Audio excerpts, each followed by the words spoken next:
The film Licorice Pizza has rave reviews, many fans, and even 3 Oscar nominations, including Best Picture. The controversy of the romantic underage adult relationship has been largely ignored by Hollywood and the media, with only brief social media outrage. This film is a good example of the comfort Hollywood has with stories involving inappropriate and sexual relationships between adults and children in films. I was going to wait until it released on streaming so more people could have a chance to watch it, but I felt the topic was not appropriately discussed with enough length, so I'm releasing this video now. So what is consent? Why is there consent? What consequences occur with underage boys and girls that are molested by adults? Also, what is grooming? Consent is a topic that is very confusing to many people. Simply saying yes is not all there is to it, and for very good reason. This is why an intoxicated person, be it by alcohol, illegal drugs, or prescription drugs, is not considered able to give consent.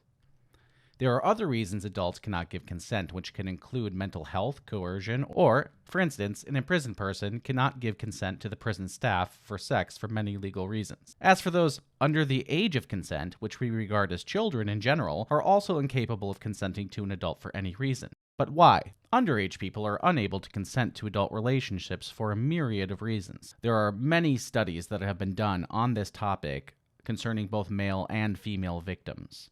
We recognize that adolescents and children are not at a point developmentally to be able to make the decision and be a fair and equal partner in a relationship with an adult. It is not an arbitrary decision. If it were, there would not be so many studies backing up the need for this protection for young people, and laws built around that science. To borrow from one paper by the American Counseling Association, which cites many studies itself, childhood sexual abuse has been correlated with higher levels of depression, guilt, shame, self-blame, eating disorders, somatic concerns, anxiety, dissociative patterns, repression, denial, sexual problems, and relationship problems. We recognize that adolescents and children are not at a point developmentally to be able to make the decision and be a fair and equal partner in a relationship with an adult. It is not an arbitrary decision. If it were, there would not be so many studies backing up the need for this protection for young people, and laws built around that science. An argument put forth oftentimes by men is, "she came on to me," or "she wanted it." The intent of the underage person is irrelevant to the outcome and offense that occurred. This is the part that most people struggle to grasp. They view one teen as less at fault when comparing various cases. This is never the case. The crime and assault is always the fault of the adult perpetrator. The child is, according to our understanding of science and our acceptance of laws, incapable of consenting to such a relationship. This also goes for boys who are underage. This argument has been twisted by men and women who view boys as less of victims because of a narrow view of what a male sexuality entails. I would like to make a disclaimer that films and television are not necessarily obligated to only show the most moral story or outcome. That would be ridiculous. A film about the relationship between a child and adult can be a good one, but how the relationship is displayed, or how the abuser is displayed, is very important. If the relationship is being portrayed as funny or quirky or okay in any way, it now has a problem. Child sexual abuse, grooming, or any form of romantic relationships with underage people is never okay when they are involving an adult. Films like Licorice Pizza and others explore a side of child sexual abuse that to many is considered more or less okay. That is the abuse of a male adolescent perpetrated by a female adult. In the film Licorice Pizza, it immediately starts off inappropriately. The 15-year-old approached the 25-year-old at his high school in an attempt to start dating her. The 15-year-old is named Gary, and the 25-year-old's name is Alana. She was at his school as a photographer working in a company that are taking pictures for their yearbook. She engages with him, futilely implying he is too young, yet spends an inordinate amount of time entertaining his inexplicable obsession with her. This has been the defense many reviewers and fans of the film have clung to. He initiated her. He was smooth. He was the one pressing for it to happen. It is eerily similar to the defenses men have used when exploiting teen girls. The film goes on to have multiple more inappropriate situations that imply this is okay because of the quirky way we are presenting the story. The issues the characters have with the relationship are all the wrong ones. It should have ended immediately when he started flirting with her in the first minutes of the film. Instead, she follows him through his whole photo session, which was never needed, and walks him to the door. This is an unnecessary route she is taking and cannot be explained professionally with honesty. There are ushers, so to speak, in different situations, but the setup they had at this school did not require her at all.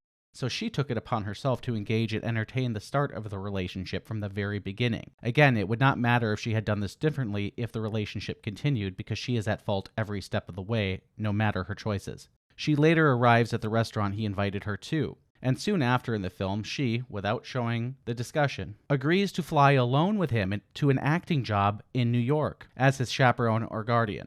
Within the first 20 minutes of the film, there is an inexplicable desire to show the most inappropriate decisions an adult can make with a child. The whole trip involves many uncomfortable interactions with the main boy and another teen. It later shows her walking around with the other teen, holding his hand while on a date with him. It is not completely clear how old the character is, but seemingly around the same age as the main character.